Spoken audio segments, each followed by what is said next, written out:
حضرت عیسیٰ علیہ السلام کے زمانے میں ایک دھوبی کا واقعہ جو ہے وہ ایک کتاب میں منقول ہے، کتاب ہے نزہۃ المجالس۔ اور واقعہ یہ ہے کہ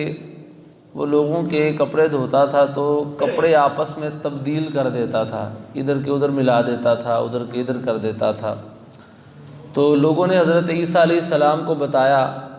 تو آپ نے اللہ کی بارگاہ میں دعا کی کہ مولا اسے ہلاک کر دے، لوگوں کو تنگ کرتا ہے، آزمائش میں مبتلا کرتا ہے، اسے ہلاک کر دے۔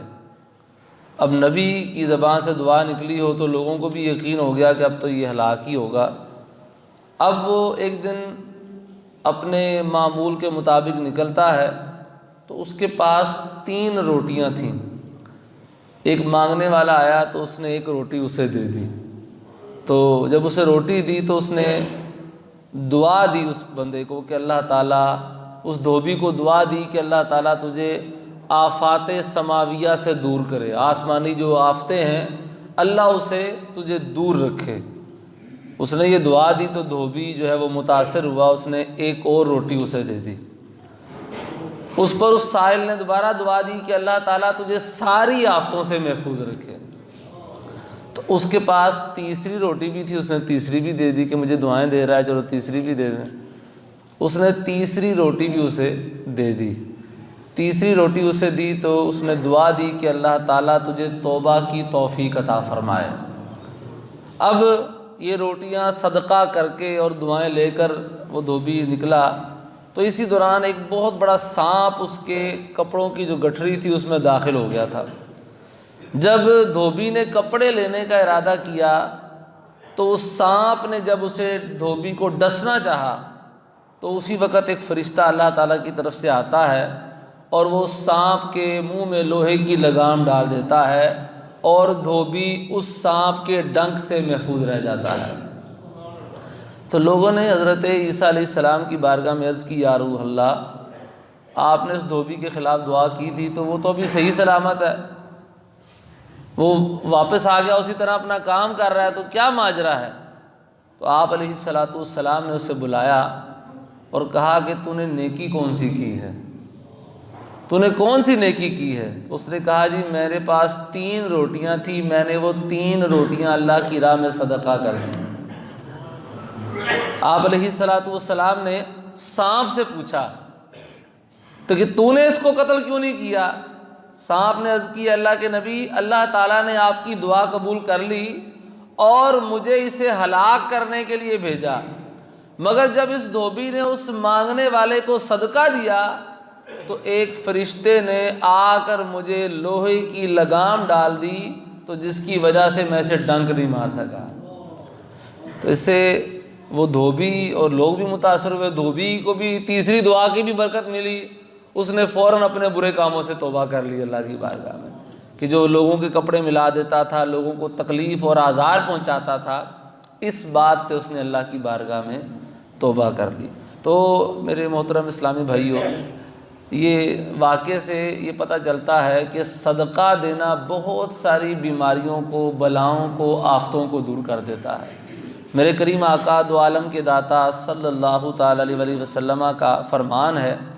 کہ نبی پاک علیہ السلام فرماتے ہیں الصدقۃ تصد 70 بابا من السوء، کہ جو صدقہ ہے وہ برائی کے 70 دروازوں کو بند کر دیتا ہے۔ برائی اگر 70 دروازوں سے بھی آنے کی کوشش کرے گی اور آپ اللہ کی راہ میں اپنا مال صدقہ کریں گے تو صدقہ کی برکت سے برائی کے 70 دروازے آپ پر بند ہو جائیں گے۔ تو لہذا صدقات کی کثرت کرنی چاہیے۔ نفلی صدقات تو چلو نفلی صدقات ہیں، بدقسمتی سے ہمارے ہاں لوگ اپنی زکاتیں بھی ادا نہیں کرتے،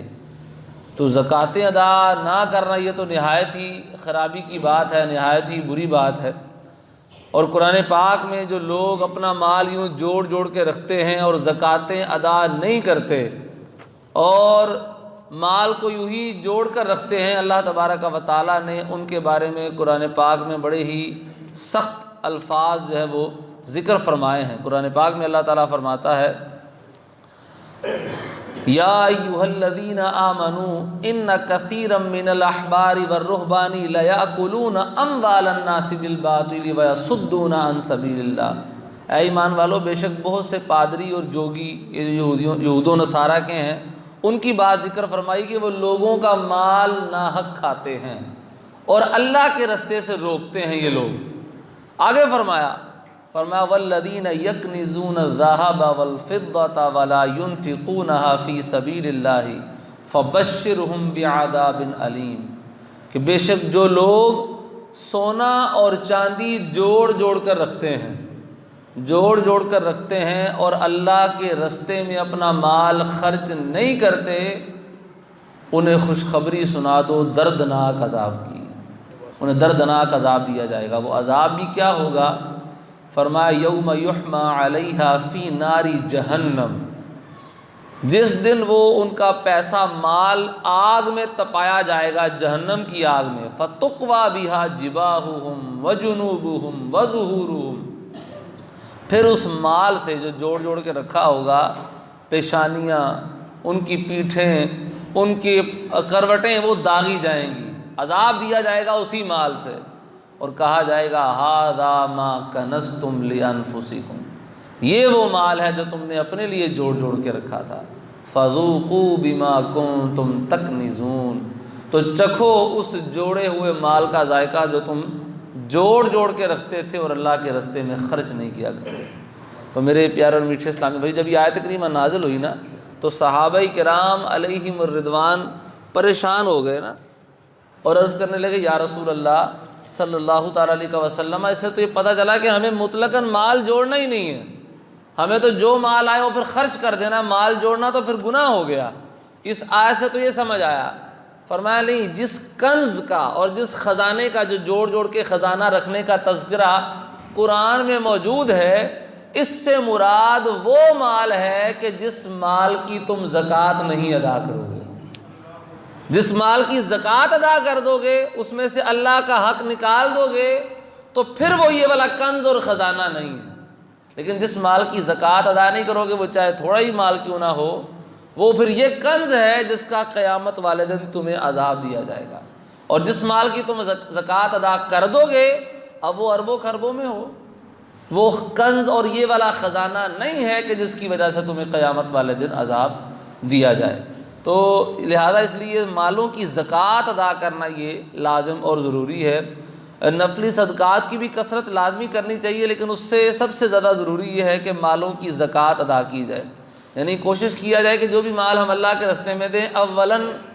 اتنا مال پہلے دے کر تسلی کر لیں نیت زکوٰۃ کے ساتھ کہ میں نے اتنا مال اللہ کے راستے میں زکوٰۃ کی نیت سے دے دیا ہے کہ اگر میری زکوٰۃ جو بنتی ہے وہ ادا ہو گئی ہے، پکی